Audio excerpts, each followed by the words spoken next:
¿Qué tal? Buenos días. Estamos aquí empezando la transmisión. Vamos a ponernos los audífonos.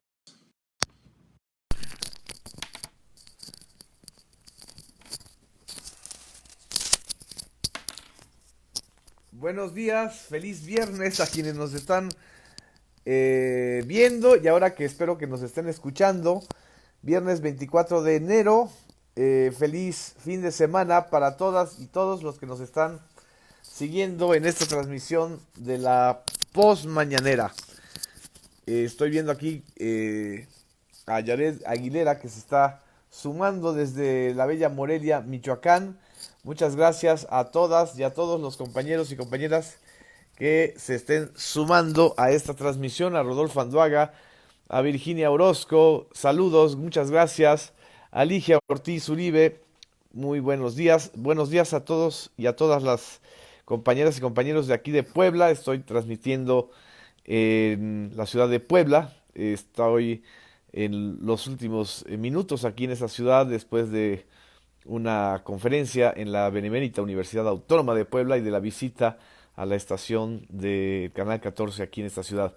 Muy buenos días, gracias a Francisco Javier que nos está mandando también saludos mañaneros, Alejandro González, a Johan Carl Domínguez Díaz, buenos días, Ángel Esquivel, Puebla presente, gracias a todos ustedes, Andrómeda Villafañe, a Hugo Eliud Mora, Ana María Vázquez, muchas gracias, desde Puerto Peñasco, Sonora, a Nina Mier, a Gabriela Arzamendi, muchas gracias Gaby por estar aquí, a Teresa Bazán, siempre aquí presente, muchas gracias a Sandra Martínez, a Mari Cortés, me pregunta de la marcha de Sicilia, ahorita vamos a hablar de ese tema. Beto Heiler desde San Luis Potosí, Girasol Fragoso, gracias. Eduardo Mancio, Silvia Lira me dice que un mole poblano, pues probé unas chalupas deliciosas y una chancla, que no me la tiraron, me la sirvieron. Estamos aquí en la síntesis o en el resumen de la post mañanera o de la después de la conferencia matutina del día de hoy, que tuvo varios temas, quizá el más importante pues era el seguimiento a las protestas que se generaron hace unas horas, hace 24, 30 horas en los padres de niños con cáncer ante la falta de medicamento, de un medicamento que no se les había dotado en el Hospital Infantil Federico Gómez de aquí de la Ciudad de México. Ustedes recordarán que el mismo día de ayer el presidente ordenó al secretario de Salud, Jorge Alcocer, al subsecretario de Salud, Hugo López Gatell, y al coordinador de los hospitales de alta especialidad, al doctor Gustavo Reyes Terán,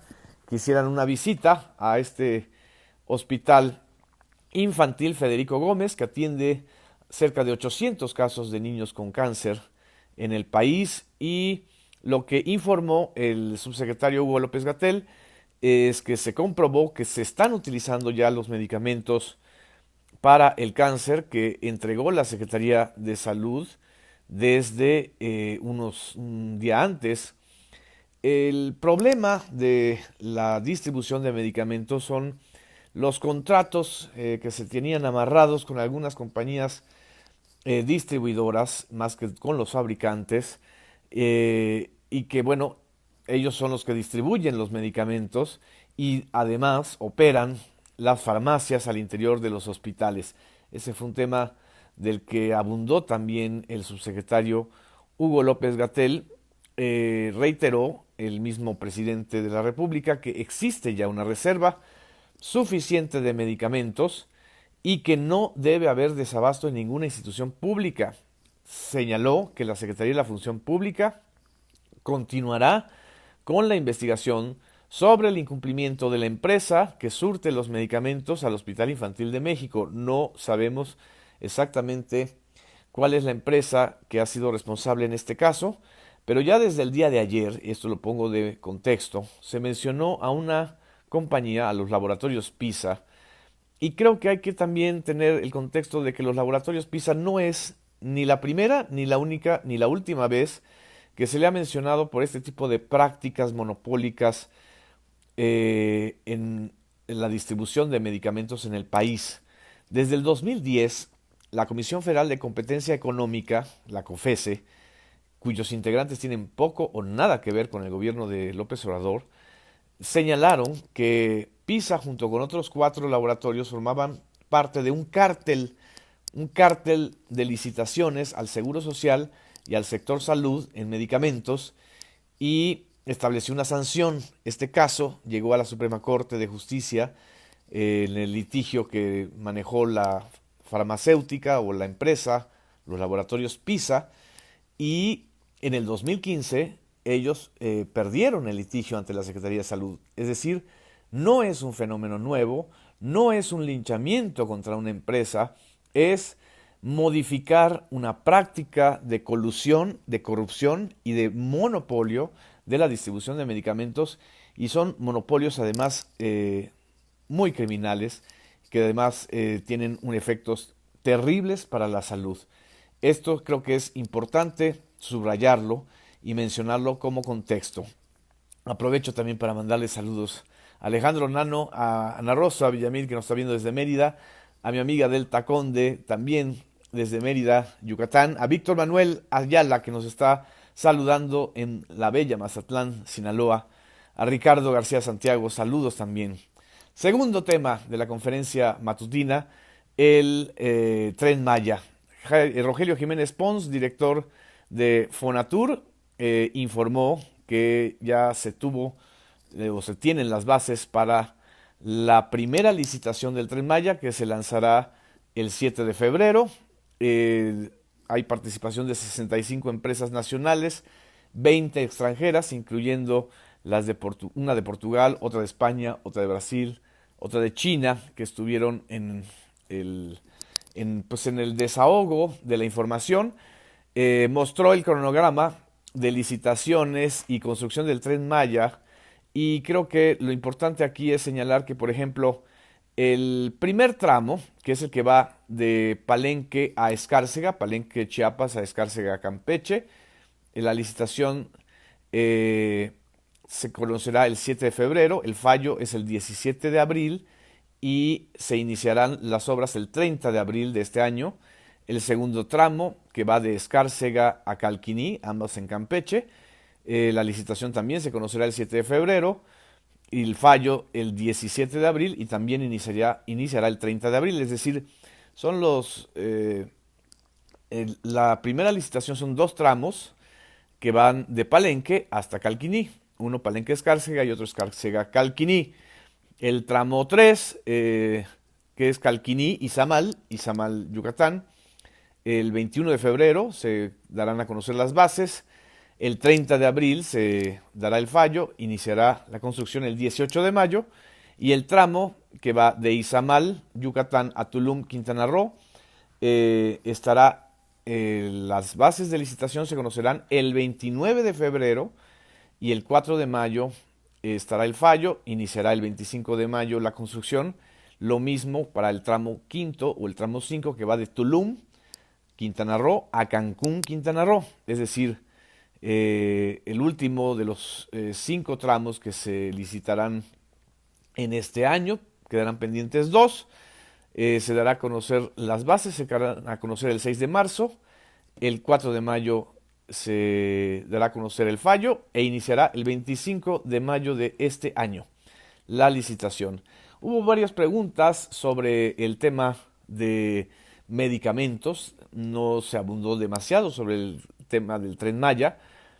Más bien le preguntaron al subsecretario de Salud sobre este fenómeno de las bodegas de medicamentos caducos guardadas en Veracruz. En Veracruz existió durante el gobierno de Javier Duarte, Javidú, una verdadera política criminal, no solamente de guardar medicamentos, sino de alterar medicamentos destinados a infantes. Fue un escándalo nacional y todavía quedan resabios de esto.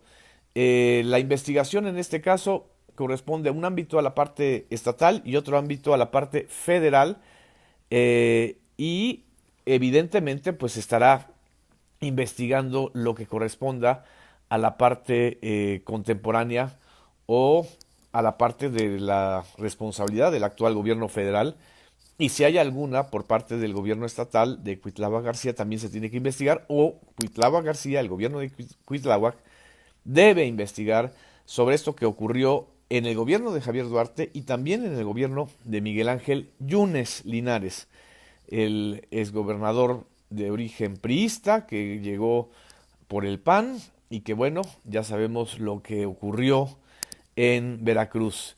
El tema de la salud todavía dio para más, se mencionó el tema de la niña que dejó el país o se fue a Suiza precisamente por la política de salud que está llevando a cabo este gobierno, y en la conferencia matutina se leyó una carta de la doctora responsable de este caso de esta niña, y aseguró que es absolutamente falso que esta menor y sus padres hayan dejado el país por esta política de salud. Así se arman justamente las intrigas y los casos pues de golpeteo al gobierno federal y obviamente a políticas de salud que están evidentemente afectando intereses.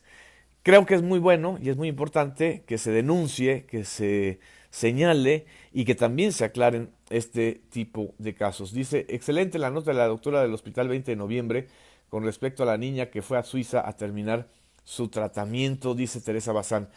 Creo que este es el tema fundamental, que se aclaren estas cosas, porque a veces la letra impresa puede aguantar una gran cantidad de calumnias y de a veces de inventos que no se aclaran. El tema de la Guardia Nacional, el tema de los derechos humanos de los migrantes y el tema de la presunta censura, o más bien censura, al diputado Porfirio Muñoz Ledo en la Comisión Permanente del Congreso, precisamente porque iba a criticar la política que se está aplicando a los migrantes de Centroamérica, también ocupó la última parte de la conferencia matutina del día de hoy. En primer lugar, yo creo que es importante el señalamiento que hizo López Obrador en términos de recomendación al otro poder, al poder legislativo, de que no se puede estar negándole el uso de la tribuna, mucho menos a un tribuno como Porfirio Muñoz Ledo, aun cuando esté criticando duramente la política migratoria del país. Y creo que lo que es importante es que nos acostumbremos a que la crítica también tiene que ser desde los de adentro, es decir, desde los que están militando en Morena o siendo legisladores por Morena o que están participando de alguna u otra manera en el gobierno federal. La crítica es el mejor antídoto contra los abusos de poder. También es importante señalar que el tema de la Guardia Nacional y los migrantes de Centroamérica no es un tema fácil. El uso de la fuerza para contener a los migrantes evidentemente pueden generarse muchos excesos y también violaciones a los derechos humanos, y hay que sancionarlas en el momento en que ocurran. De hecho, en la conferencia matutina se dio a conocer que un mensaje, un tuit de la Guardia Nacional, en donde se señala, aquí lo tengo a la vista, dice, con relación a un video que circula en redes en donde un elemento de la Guardia Nacional menciona que usará gas en contra de una persona extranjera en Chiapas, se informa que éste nunca tuvo gas en su poder ni lo ejerció en contra de persona alguna. Además, reprobamos su actitud poco profesional, motivo por el cual se tomarán las sanciones disciplinarias correspondientes. Y esto tiene que ver con lo que recordó Andrés Manuel López Obrador, que les dijo a los generales el general secretario de la Defensa Nacional, Luis Crescencio Sandoval, al general responsable de la Guardia Nacional, el general Bucio, y al general Vicente, dijo López Obrador, que está responsable de la operación en el terreno de la migración allá en Chiapas, y subrayó que se debe respetar los derechos humanos de los migrantes. ¿Qué está pasando con la caravana migrante o con este éxodo migrante? Hay evidentemente una crisis humanitaria en Centroamérica y en el sur de México que responde a una serie de factores terribles que tienen que ver con la falta de empleo, con la falta de paz en Honduras, con los grupos paramilitares, con muchas situaciones donde hay corresponsabilidad estratégica y geopolítica de Estados Unidos y de los gobiernos anteriores y actuales en Centroamérica.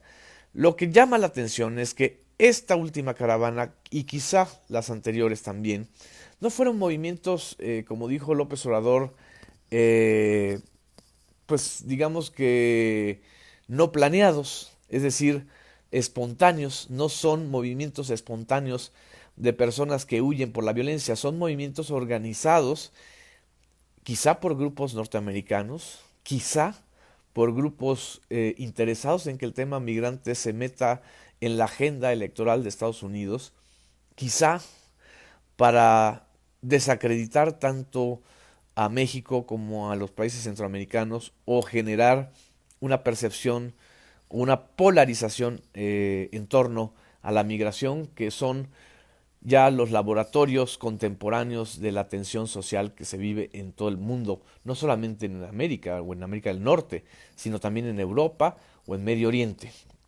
Esto no podemos ser ingenuos en este sentido, y por eso López Obrador dice que también los líderes de estas caravanas tienen que ser responsables, porque él dijo, un líder puede arriesgar su vida, pero no tiene el derecho de arriesgar la vida de los demás. Y como dice aquí Naum, ¿dónde están los presidentes de Honduras y Salvador?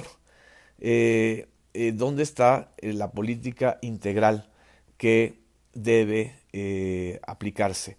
Hay que tener mucho cuidado con el tema, que el tema migrante se vuelva un, eh, pues, una especie de laboratorio experimental de la polarización social para beneficiar la reelección de Donald Trump.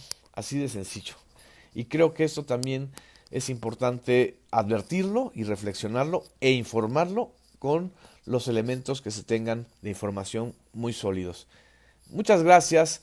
Les mando un abrazo. Gracias a María Elodia por tu comentario, a Vicente Osorio, a Delta Conde. Gracias a todos ustedes. Pasen un fin de semana con su familia, con sus seres queridos, a gusto. Nos vemos el lunes aquí en La Post Mañanera. Gracias.